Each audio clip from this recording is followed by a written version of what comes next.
G'day and welcome to the Grow a Small Business Podcast. I'm your host, Trewin. Each week, we speak with an owner who has grown a business with 5 to 30 team members to something bigger. Diving into their numbers and unearthing the pain they've experienced, we explore what they did to overcome each barrier and what they would do differently from day one. Let's get into it. Welcome, everyone. Today I'm interviewing Emily Ciardiello from Foil Me, based in Adelaide, Australia. Thanks for your time today, Emily. Thank you. Thank you for having me. Just before we hit record, I mentioned absolutely love Adelaide, the city of churches. It's a beautiful place to visit. It is. It's like a little Melbourne, but I think it's just got friendlier people. Sorry, Melbourne. I agree with that, except for the Adelaide football supporters, as I mentioned. Yes. No comment. Port Adelaide supporter, clearly. Let's start with how we know each other. So Diane from Top Knot Management put us in touch. Thought you might be a great guest for our audience. Yeah, no, she's been terrific in getting us out there a little bit more. So thank you, Diane. Tell our audience a bit about your business, what it does and how it makes money. Well, we create and manufacture hair tools for hairdressers across the globe, primarily hair foils, but we also create hair colour brushes and just recently a foil board. We've also just started Home by Foil Me, which is food foil wraps for the home. And quite often we'll base our products around giving back, where we select a charity or a foundation that we resonate with. And then this becomes like the catalyst for the theme and illustrations that either I draw or we collaborate with an artist to draw. Yeah. Oh, great. Fantastic. And how did you start out? How much time have you got? No. Well, when we started Foil Me in 2014, we had another business which we sold in 2019. And previous to this, we had another business which we started in 2007 and sold in 2012. So we weren't strangers to business and starting new ones in the midst of an existing one. But I'd always been teaching, and my husband was the one, sort of working in his IT job as well as, running these businesses on the side as well. So when we started Foil Me, I was on maternity leave with our second child, Orly, and I was getting my hair foiled at the hairdressers, and my husband saw it when he popped in to pick up Orly so I could have some time to myself. So when I arrived home, he asked me what was that in my hair. I could immediately see cogs turning around. Typical male. Yep. Yeah. And I knew he was onto the next business idea, which was hair foils for hairdressers. So the current business that we were running, mainly he was running, I was looking after the kids while I was on maternity leave, was in the food industry. So we were already getting pre-cut foils and rolls of foils manufactured for our customers who wanted to wrap their burritos and hamburgers in. And then my best friend's a hairdresser and was a hairdresser back then. So I called her and I asked her, like, what do you reckon about this idea? And she was like, oh, brilliant. Because they were just using big rolls of foil from the supermarket and cutting them up themselves. And a lot of salons were actually paying apprentices to do that instead of learning techniques and how to actually be a hairdresser. They were out the back cutting up foil. So once my best friend said, yeah, I reckon that's a good idea, we then went around the area to all the other hairdressers and asked them, what are you missing in a foil? What would you like in a foil? If you had the idea hair foil, what would it do? What would it look like? So we collated all of that. And then we took it to our manufacturer who, like I said, was already doing pre-cut foils for us for the other business. But I made sure that this foil was different so that it really met hairdressers' needs. It wasn't just a kitchen roll foil that was then cut into sizes that hairdressers needed. We needed it to be embossed. We needed it to be a different type of alloy. So not many people actually know that aluminium can have different compositions. So we kind of have our secret recipe, like our KFC recipe. Yep. 12 spices. Yep. Yeah, which makes our foil so unique, and hairdressers just absolutely love it because it's almost elasticized and you can rip it out really quickly, which is what hairdressers do. They work very quickly, and that's kind of how we started. But I would say it wasn't until, I was also going out. Once we got the prototype, I was going out to like 8 hairdressers a week around our area, driving around, dropping off these foils. Our very first ones were pre-cut, embossed in a tissue box style, so you could just rip them out really quickly like a tissue. And I would leave them with our hairdressers around the area. Like I went to maybe 8 a week for a while there, and then it ended up being 8 twice a week, so 16 hairdressers. You'll be surprised if you actually keep your eye out to see how many hairdressers there are in your local suburb. That many just in Adelaide? Oh, yeah, heaps. Like I would say there's about 500 hairdressers here. Holy shit. Right. Okay. Yeah. That's just Adelaide. Yeah. Not the surrounding areas. Yeah. Wow. The country areas as well. So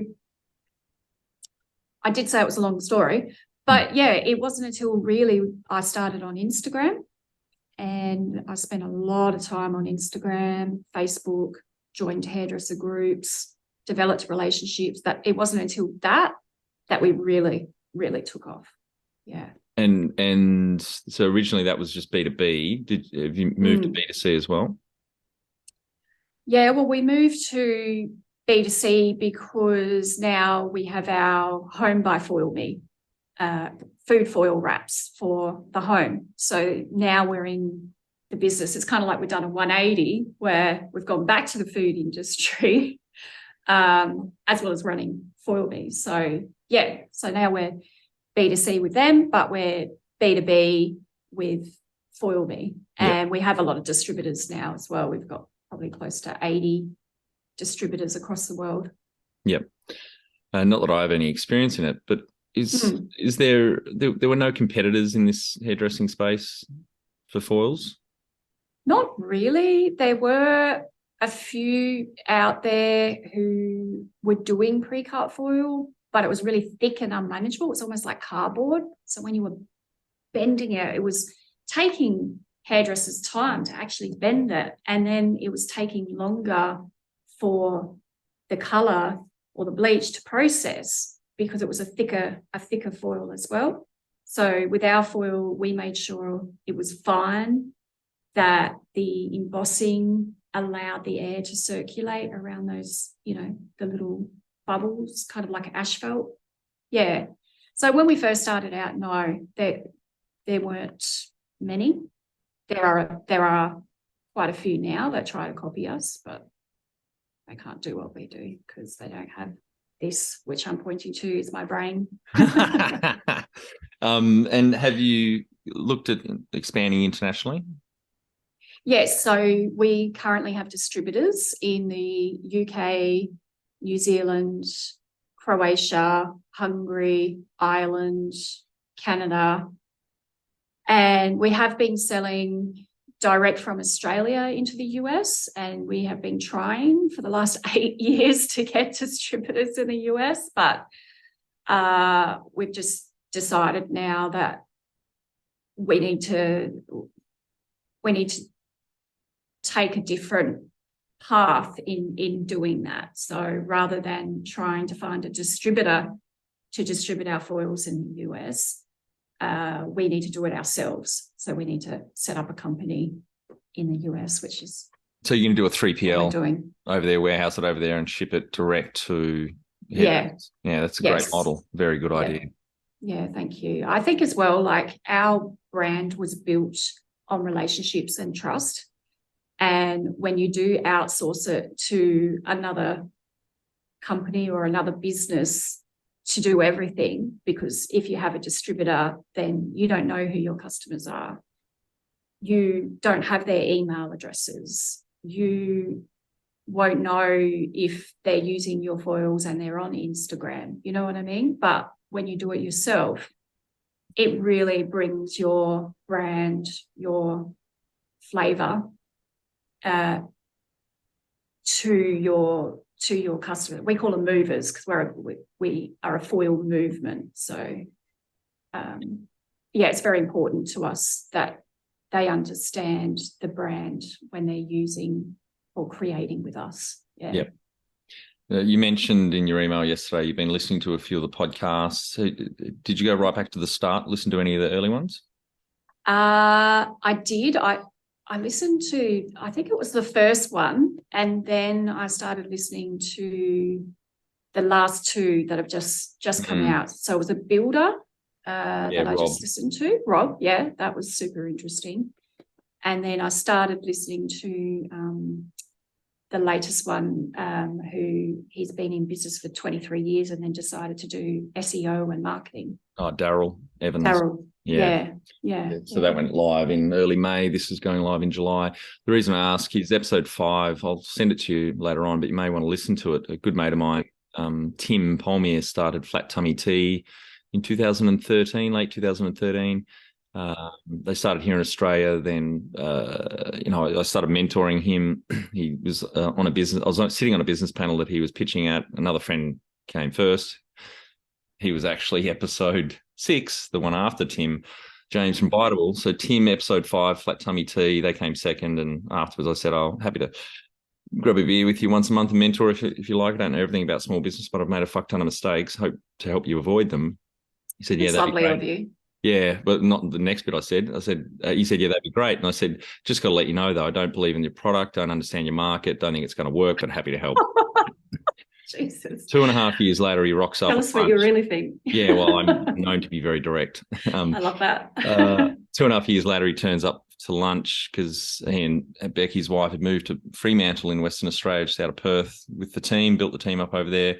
And as he says on the cast, I think I say on the cast, he rocks up with a nice bottle of wine. So what's that for? I asked, and he said, we've just sold out for $10 million US in 2.5 years. So, But 2.5 years. Yeah. So but for them, distribution in the US was huge. So by the time they sold out, only 1% of their sales or something was in Australia. It was all US.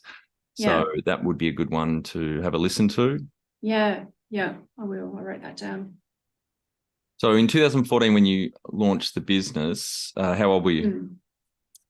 I was 33 and Illy was 34. Yep. Yeah. And do you have some key numbers you can share to illustrate the growth of the business over the last 9 years?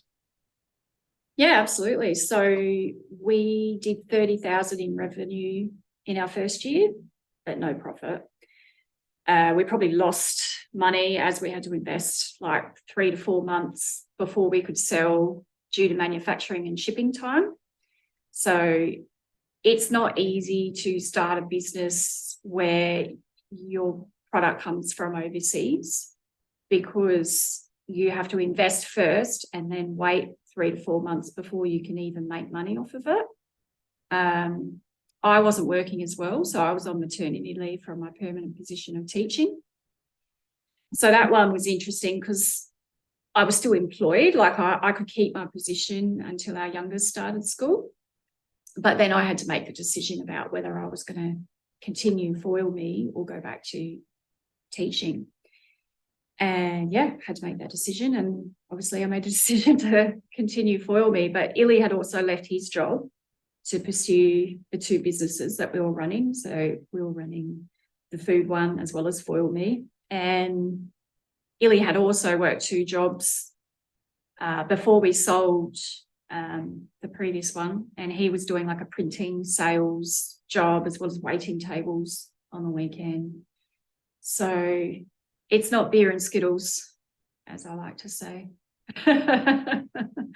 But then we doubled in revenue every year for the first 5 years of Foil Me. And then after that, we sort of almost doubled. And now at the end of this financial year, we're set to do 5 million. Wow, that's amazing growth over 9 years. Well done to you both and the team. That's tremendous. Thank you. People say that, and I think, no, we need to be at like 20 million at 9 years. Like spoken like a true entrepreneur. Yeah.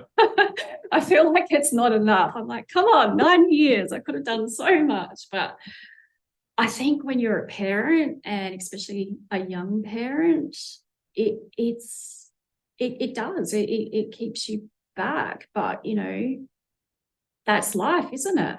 And that's the life you chose. So I don't regret it. I'm just saying that I feel that we could have gotten more in less time. Yeah. And how many full-time equivalent team members did you start with, and where are you at now? So we started with just Illy and I, and then in our first year, we hired a part-timer. And then in our second year, we had one part-time, one full-time, as well as us. And now we have 8.5 equivalent. Great.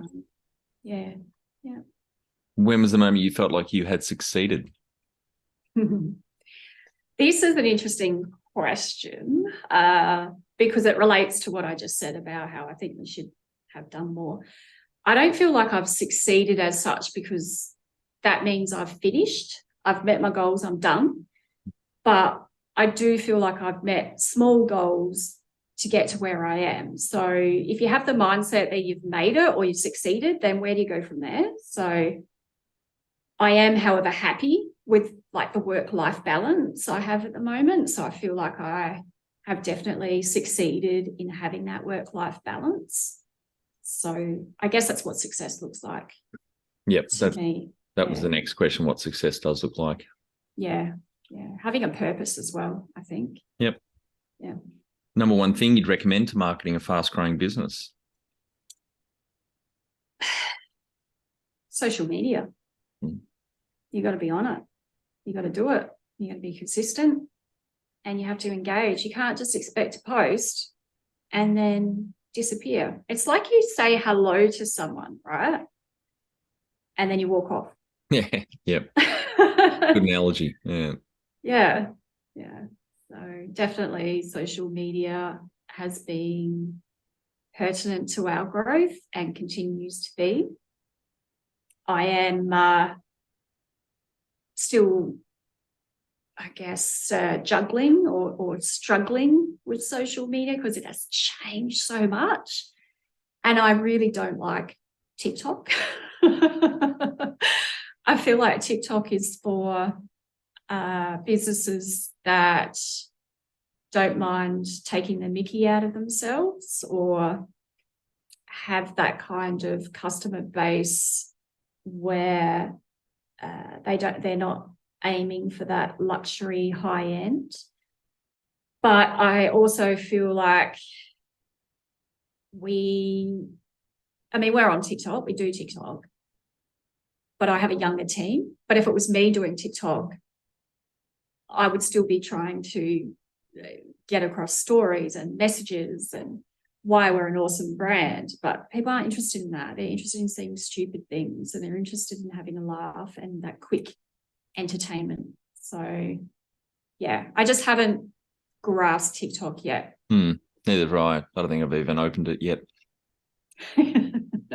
Yeah, well, I feel like it's brainwashing our kids, but that's a rabbit hole that I will not go down. Now, you don't use Net Promoter Score, but you've got another metric that you use to kind of measure customer loyalty. Yes, so we have Shopify, and it gives you pretty good analytics. So, year to date, we are around 80% for returning customers on our website. That is great.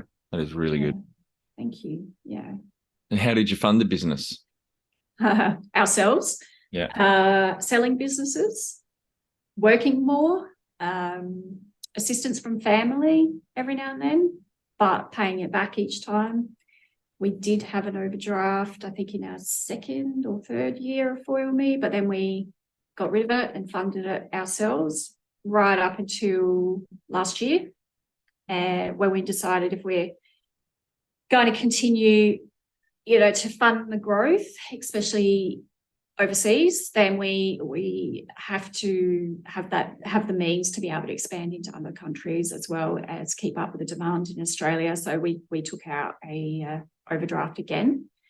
But what we love about overdrafts is that if you're not using the money, then you don't get charged any interest. So yeah, And I think it's getting out of that mindset that it's not your money, it's the business's money. You got to keep it separate. So it's not like you failed because you have to reach out to banks to help you fund your business. It's just what you do. You just in order to grow. It's a catalyst to fuel the growth. Yeah. Have you looked at revenue lenders like Shopify or Wayflyer?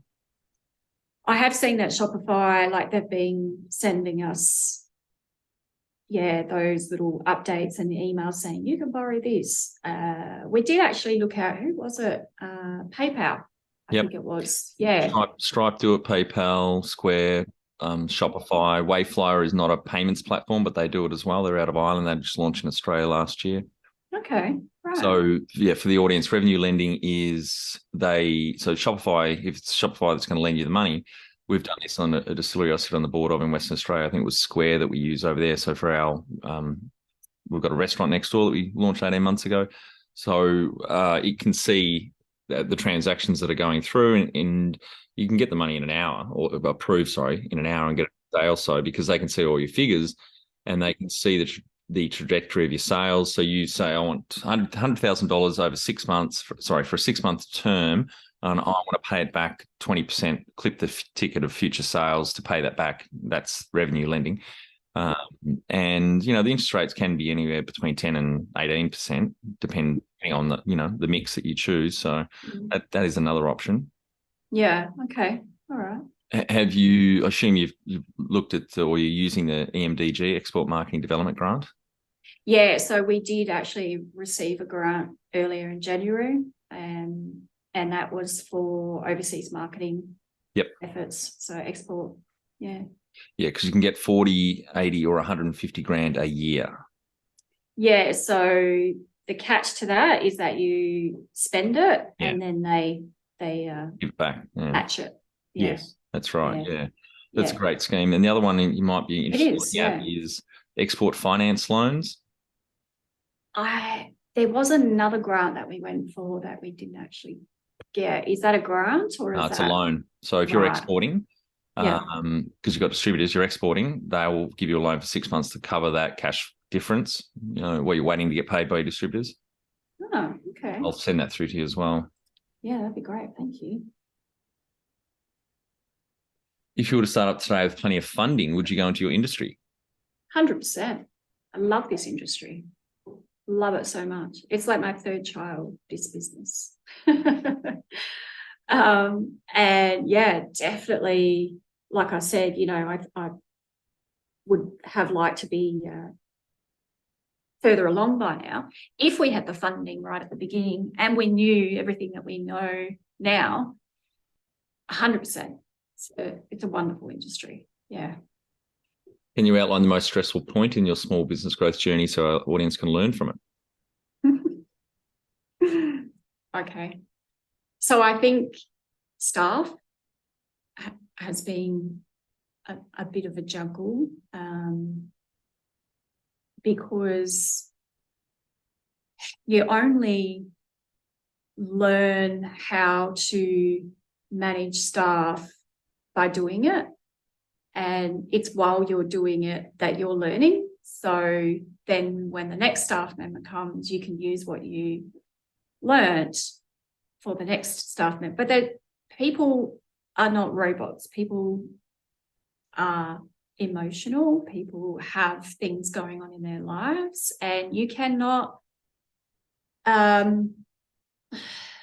you can't predict the things that can happen while you are trying to be a good leader, a mentor, and be there for your team. And sometimes you have to make people redundant, or sometimes you do have to dismiss them for misconduct. And that's really disappointing as well, because you're a human being as well. It's not like you want to fire people. It's not like you want to be in that position, but you know what's good for your business. And if there is someone that is poisoning your business, it will continue to seep out into other areas until it gets to the point where, you're Macbeth. And you're being stabbed in the back. But I'm not sure if that's, I used to do Shakespeare at university, but I'm not sure if that's the right play. But do you know what I mean? Like, if there's a squeaky wheel, that wheel will come off if you don't fix it straight away. Yeah. So that has been something that has been a stressful point for me, and also juggling work-life balance, like missing out on those times with your kids, or having your kids come to you and say, Mum, can you come and help me with this? Or Mum, come and have a look at this. And you're in the middle of an email, or you're in the middle of talking to someone on social media, and you're like, yep, I'll be there in a minute. And then they just get so sick of it, they just stop asking you, or they go to my husband and they ask him.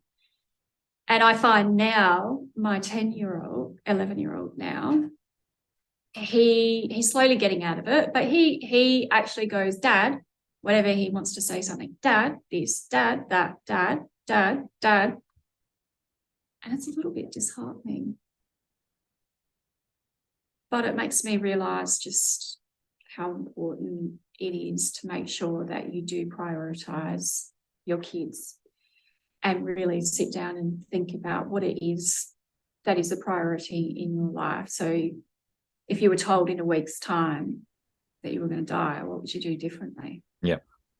It's a big point. It's come up a few times in the cast that some owners have regretted, throwing so much time and energy and focus into their business early on, and then it's obviously, well, most of them it's worked out fine, but all that time they stole from their family in a sense, especially when the kids are under 8. I think it's 8, up to 8 is when the bond is built the greatest. But yeah, so it's you've just got to have that awareness, I think, and it's not easy.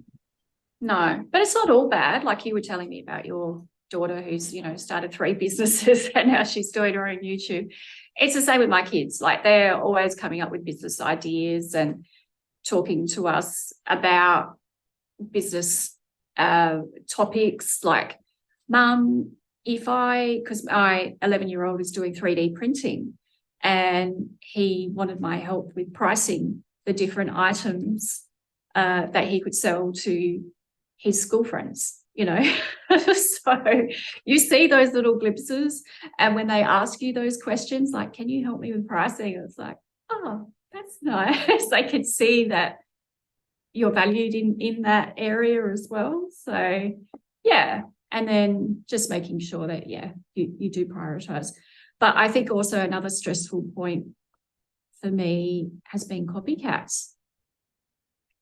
Yeah, well, it's just disappointing when your creativity and your innovation is thought of as being someone else's innovation and someone else's creativity. So in the beginning, it was disappointing. And I think because I had these incredible relationships with our movers, that when they either started their own foil company or they started using another foil company, it was just like a stab in the back, But I've learned now, you're just going to have a thick skin, and they always come back. It seems like they'll might use a competitor's foil, but they end up coming back, and then they're your biggest cheerleader as well. So that's what I've learned as well. It's just to trust in the process. Yeah. What area in business do you feel you've had to work on the most to add the greatest value? Relationships. Yeah. I've definitely had to work at developing those relationships. And social media as well. So I'm an introvert. So I actually get my energy from myself, and I find it really taxing on my energy to enter a room full of people that I don't know. And I can need like a couple of days after an event where I've done that to just relax, chill, be by myself, because I get my energy from myself. But if you put me in a room with other people who I know, who I'm comfortable with, who I absolutely love being around, then I thrive on that as well. So relationships are key, like, to having a profitable business, because from relationships comes trust, from trust comes referrals. So yeah, definitely I've had to work on my personality, well, not my personality, but just like what my demeanor is, I guess. I don't know. Because I'm an introvert, but I can also, fake it till you make it as well. So, and I think because I am in the beginning having to put all that energy into remembering people's names and remembering what they do, and then like having that conversation, then that energy that gets drained from me, I then have to recoup that. So I've just had to learn to pace myself, really, with those kinds of events. But I also love meeting people as well. So, yeah.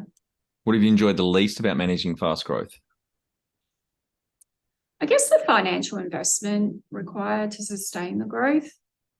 Yeah. I don't like asking for help. I don't like going to other people or other organizations like banks.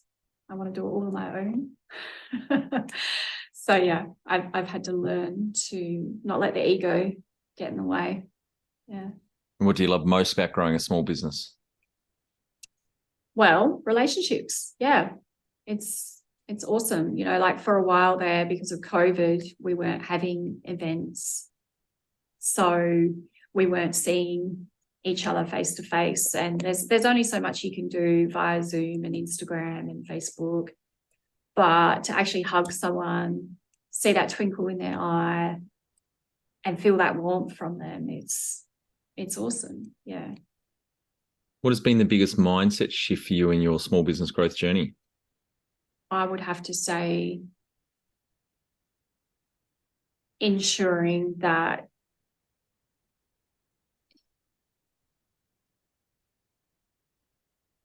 what you see as success is not what other people see as success. Yeah. I think, like, my favorite thing to do is to go out into the sun, sit down with my feet on the grass, watch the birds in the trees. And when I'm doing that, that's when ideas come to me, or that's when I'm in my element, and I see that as something being successful, because I've been able to do that in the mornings. That's my thing I do before I go to work, or I can go to my personal training before I go to work. So yeah, I think having that mind shift that you don't have to work in order to be happy, because I don't think that actually creates happiness. I think doing the things that you love in moderation is happiness. Yeah. The number one habit you think a small business owner needs to develop and maintain? Consistency and reflection. So I think journaling is a really great thing. Reflection, not just on the low points, but also on the high points as well. And journaling can really help you to understand who you are, not just as Emily, but as a leader, or as a wife, or as a mother. Reading back on what you've written can really help you understand, who you are. On the consistency, I've got it on my desk here, one of my favorite quotes. The secret of success is constancy of purpose. You probably can't see that because it's blurred out, but yeah, Benjamin Disraeli, one of the British prime ministers years ago. Very, very right. true. Yeah, absolutely. I think anyone can be successul. You just have to be consistent. Yep. And you have to want it enough as well. There's that desire. A lot of people are like, I've got to go to the gym. It's like, well, if you don't have that desire, then it doesn't matter if you go to the gym today, because tomorrow or the next day or the day after that, you're going to give up because you just don't have that desire. It's not strong enough. Yeah. Want to become the best manager you can be? Check out our Kick-Ass Manager course at growasmallbusiness.com. Do the course and add your fellow managers for no extra cost. Join the 30%. 70% of people quit their job because of their manager. Now, you've touched on this already a little bit, but can you talk to how you've added people to the team, some wins, mistakes, and advice for those listening? Yeah, so, I mean, we've added people to the team. I mean, there's obviously the logical way, which is you advertise, but what we've learned along the way is to really put in your advertisement that you have a certain culture. So we put things like, we are transcendental meditators. We believe that the universe delivers what you need at the time, so that we can make sure that when people do apply, that they're into that kind of thing. Yep. Because that's what our culture is like here. You know, we have a lot of our team members do meditate or do some kind of reflective self-development, reading podcasts.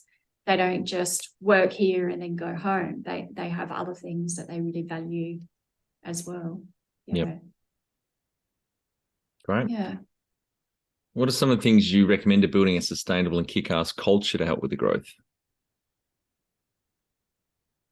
Well, I think that starts right from the beginning, like I said, with the advertisement, like making sure that they understand what kind of culture it is that they're going to apply for and get themselves into.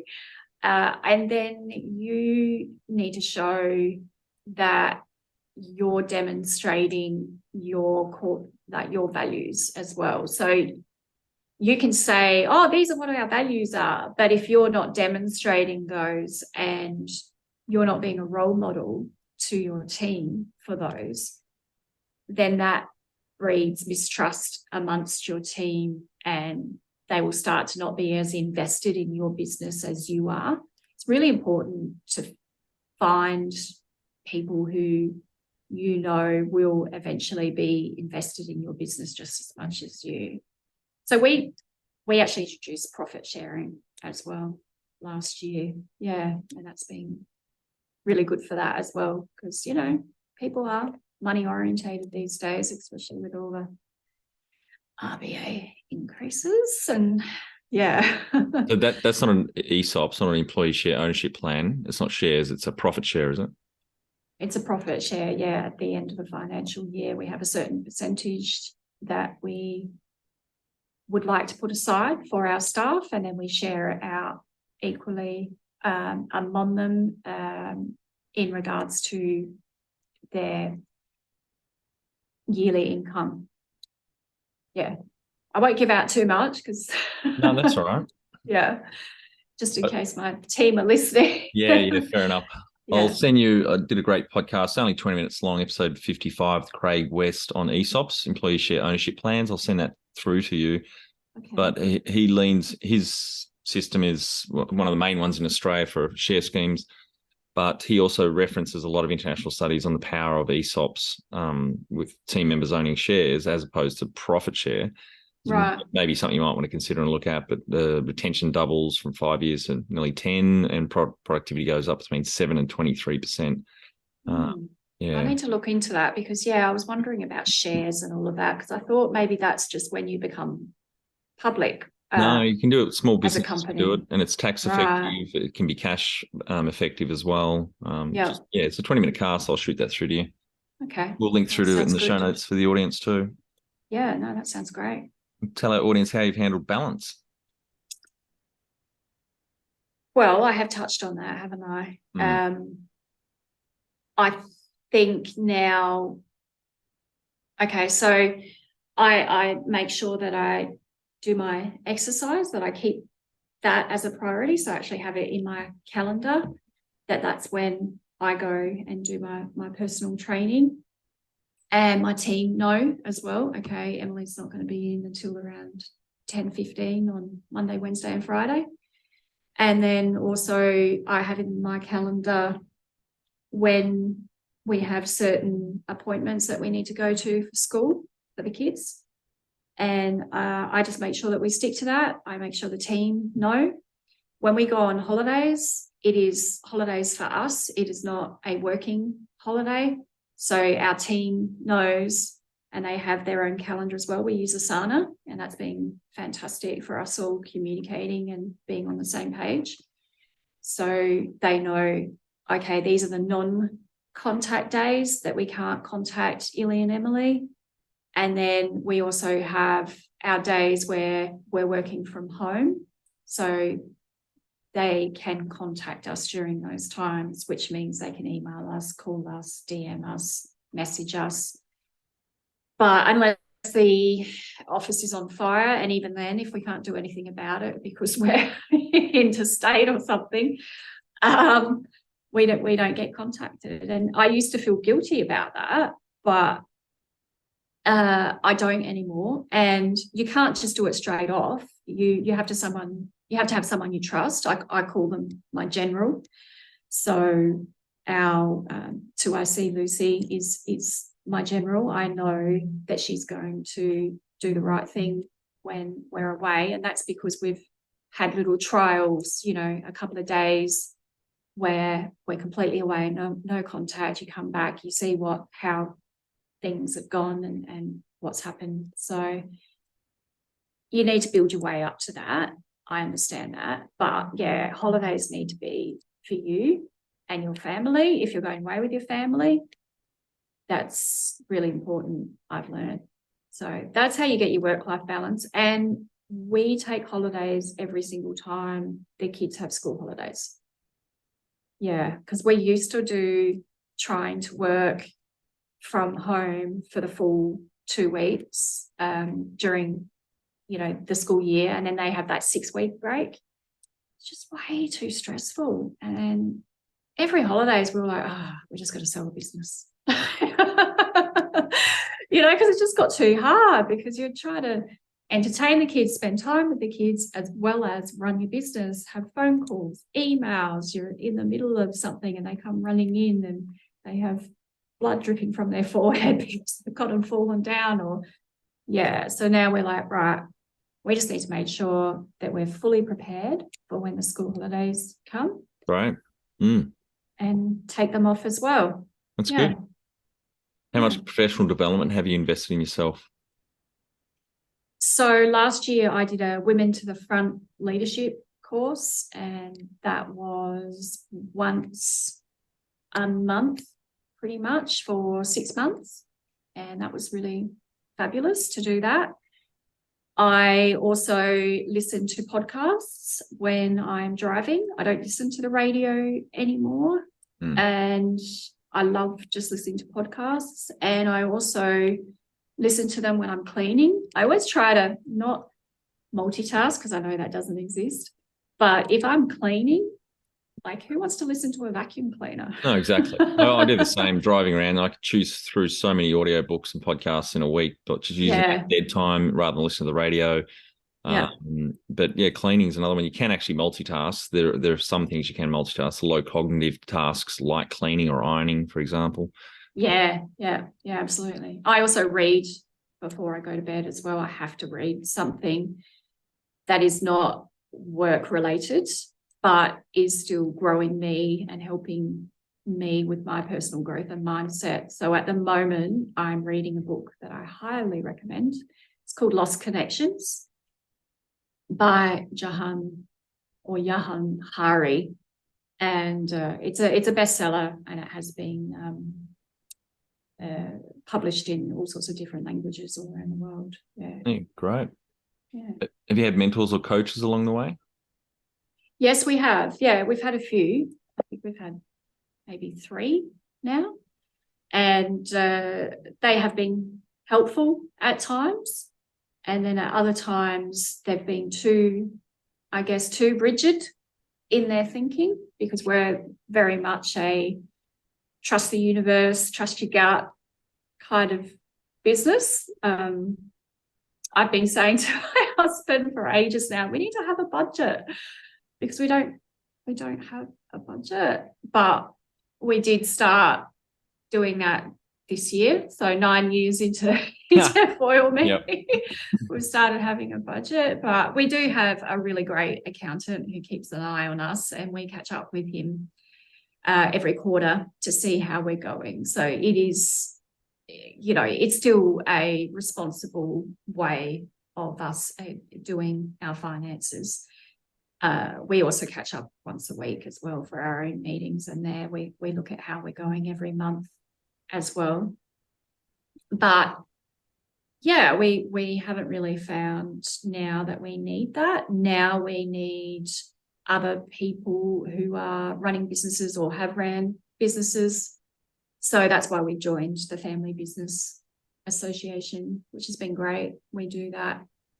We have forums once a month, and you have a very tight-knit group where you share very intimate and very personal stories with each other, and you can talk to each other about things that you may not be able to talk to your other group of friends about. So yeah, that's been really great. That's great. Do you have a board of directors or advisors? No, but I've been thinking about that. I just am not sure about that. I have been an avid viewer of Succession. I don't know if you I haven't watched it yet, but I hear it's great. I've heard it's great. I haven't watched it. No. I love it. It is so clever. So clever.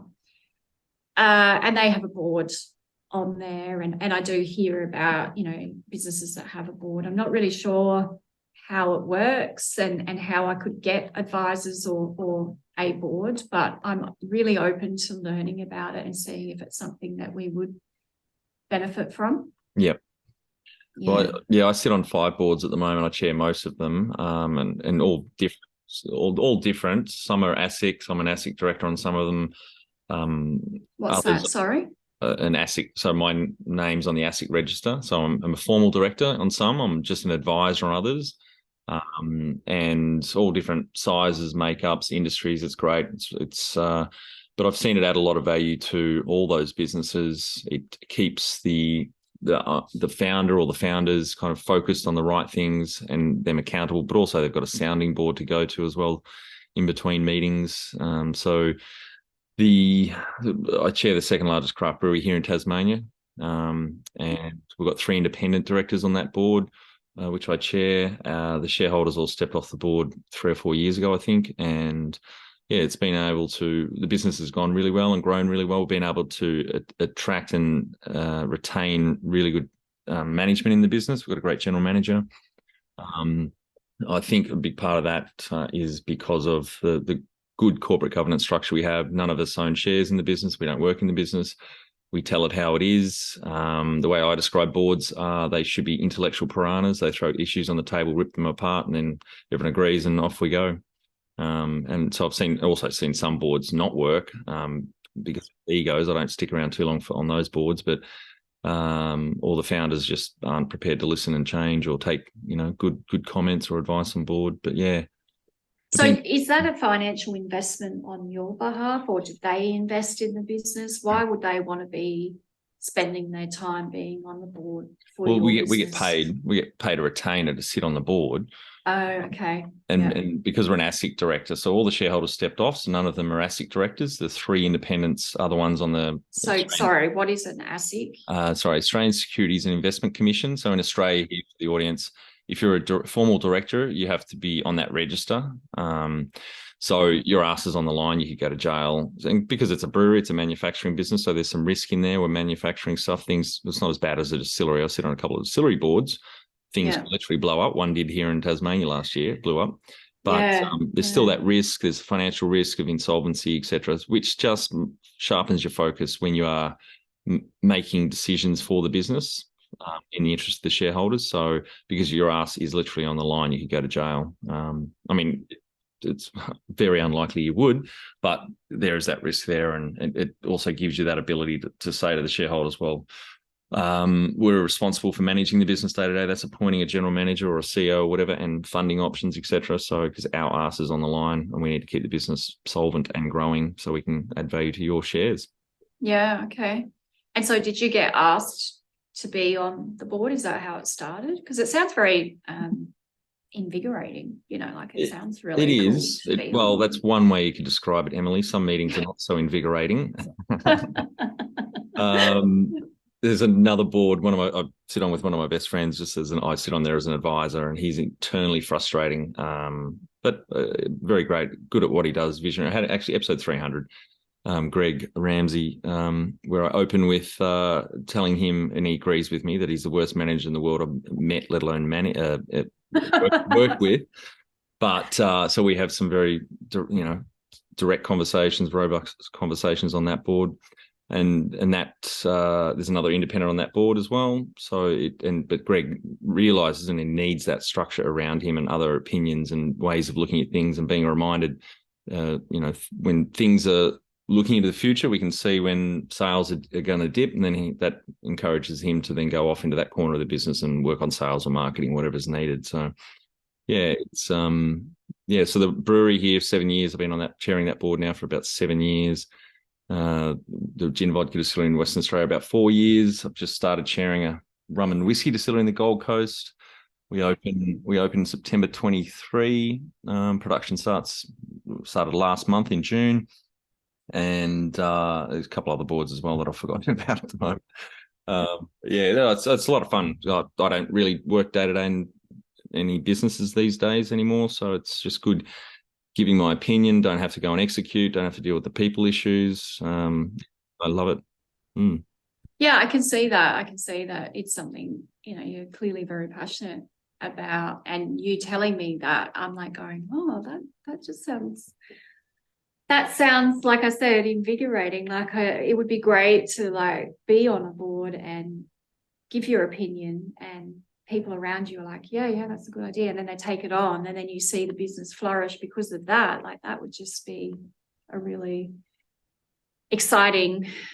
It's really rewarding. Like I said, it's not that much hard work. It's just leaning on your experience and your network as well. So you can say, right, yep, tried that, mate. Fuck that up. I wouldn't do that again. Go and talk to this person. They've done it, or they've done it poorly before. Go and talk to them, or here's contact for you as well. But yeah, just having those, as you can tell, I'm very direct and talk very fast. So our meetings, I hold a pretty tight agenda, but we get through a lot of stuff. Like I said, intellectual piranhas, we rip issues apart.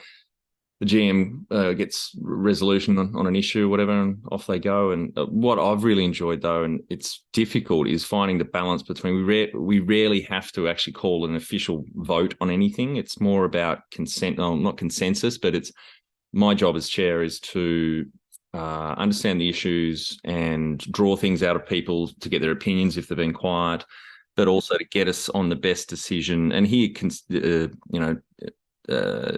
views that are different to, say, the majority, and encourage those views and workshop them around. And I really enjoy that part of it, the people side of it, because while I believe people are the hardest thing in small business, including boards and shareholders, it's challenging, and I don't do things that are easy. So I really enjoy that role.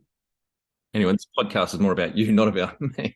No, it's interesting. Thank you. Thanks for sharing. Well, Emily, you've exited a business, one of the few that we've had on. You got any advice for the audience thinking about exiting a business? That's an interesting one, because really my husband was running those other two, and I was kind of in the background helping with some marketing and that kind of thing. We didn't really think much about it when we exited, I guess, the first business, but you need to write down your role in the business, and you need to ensure that your role can be taken over, and that you're not spending the next year, 2 years, 3 years helping the people that you've sold it to run that business. Yeah. So make sure you've got all your eggs in one basket, or all your ducks in a row. Yep. Before you actually sell it. Yeah.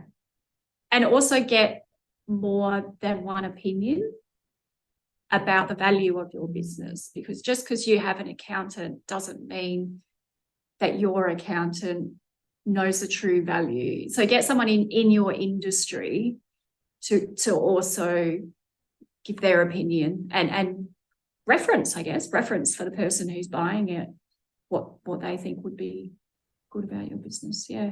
Great advice. All right, Emily, on to our final 5 questions. What do you think is the hardest thing in growing a small business?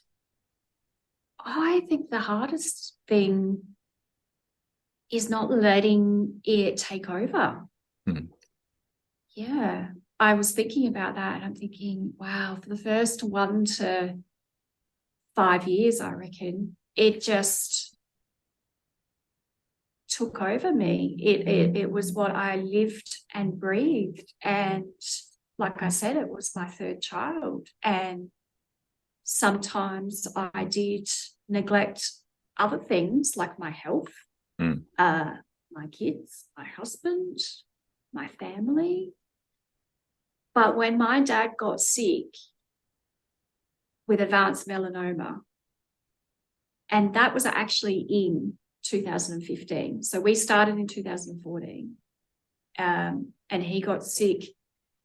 Well, he got sick in 2014, actually, just sort of after we started, but he died in 2015. I threw myself into it because I didn't want to deal with my grief. I didn't want to deal with my emotions. So in a way, that was how I dealt with my grief. But yeah, I would have to say the hardest thing in growing a small business is to be present and just make sure that you're not letting it swallow you up. Yeah. Favorite business book which has helped you the most? I have read so many in my long life. Here I am, almost 42. Favorite business book. I would actually have to say that it's not a business book as such, but it's more like a personal growth, which has helped me in business. And that was Eckhart Tolle's The Power of Now. All right. Yeah. Any great podcasts or online learning tools you use for your own professional development? Oh, well, I have to say yours, obviously, Troy. Thank you. I'm glad you're getting into them now. And another one is Stephen Bartlett, Diary of a CEO. Incredible podcast. I started listening to that maybe 8 months ago from the beginning. So I'm about episode 36 now. And he has some really brilliant intellectual powerhouses as well as emotional IQ, EQ people on as well. Like he has psychologists, he has people who have gone and lived in the jungle for 10 years, like just crazy people that you just would not even come across. So that's been excellent. Online learning tools. I actually find the emails that you get from Shopify about marketing is pretty good. Yep. And also later send you some, pretty interesting emails about social media. But yeah, just making sure that I read, listen to podcasts, all of that kind of thing. Yeah. One tool you'd recommend to help grow a small business? Social media. Yep. Yeah, absolutely. Finally, my favorite question. What would you tell yourself on day 1 of starting out 9 years ago? Well, I have this saying and it's called GSD. Get shit done. Get shit done.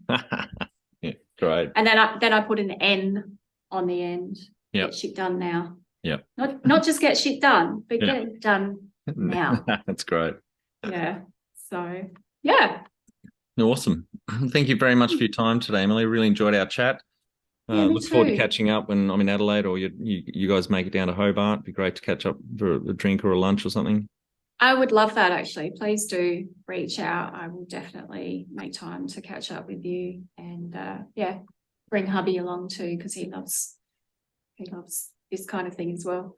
Yeah, great. Well, congratulations to you and Illy and the team.